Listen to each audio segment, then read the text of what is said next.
আসসালামু আলাইকুম। আজ আমি আপনাদের সাথে শেয়ার করব মলা মাছের খুবই সহজ একটি রেসিপি।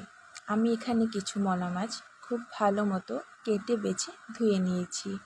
সাথে নিয়েছি কিছু বেগুন এবং আলু।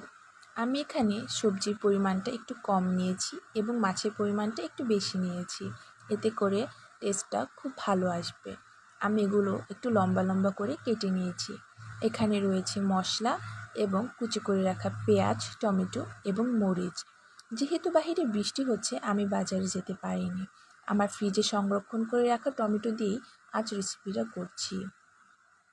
সবজির মধ্যে আমি পেঁয়াজ, টমেটো এবং মরিচগুলো দিয়ে দিব।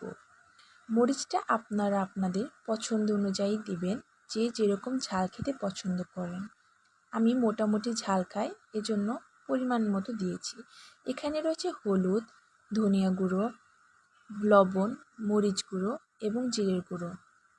আমি অফ ক্যামেরায় একটু তেল দিয়ে এবং মশলা দিয়ে সবজিগুলো খুব ভালো মতো মাখিয়ে নিয়েছি। অবশ্যই মাছ অ্যাড করার আগে সবজিগুলো খুব ভালো মতো মাখাতে হবে। এরপর আমি এখানে মাছগুলো দিয়ে দিচ্ছি। মাছ দেওয়ার পর খুব আলতোভাবে মাখাতে হবে, যেহেতু মাছগুলো নরম, এজন্য। না হলে মাছগুলো ভেঙে যাবে। এখন আমি একটু অল্প পরিমাণে পানি অ্যাড করে দিব।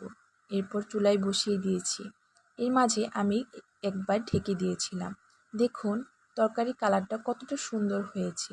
একটা মাছও কিন্তু ভাঙেনি। এভাবে যদি আপনারা রেসিপিটা ট্রাই করেন, দেখবেন এটি খেতে কত মজা হয়। আপনারা অবশ্যই ট্রাই করবেন এবং আমাকে কমেন্টে জানাবেন কার কার মলা মাছ প্রিয়। দেখুন কতটা সুন্দর হয়েছে এবং রেসিপিটা তৈরি করা কিন্তু খুবই সহজ।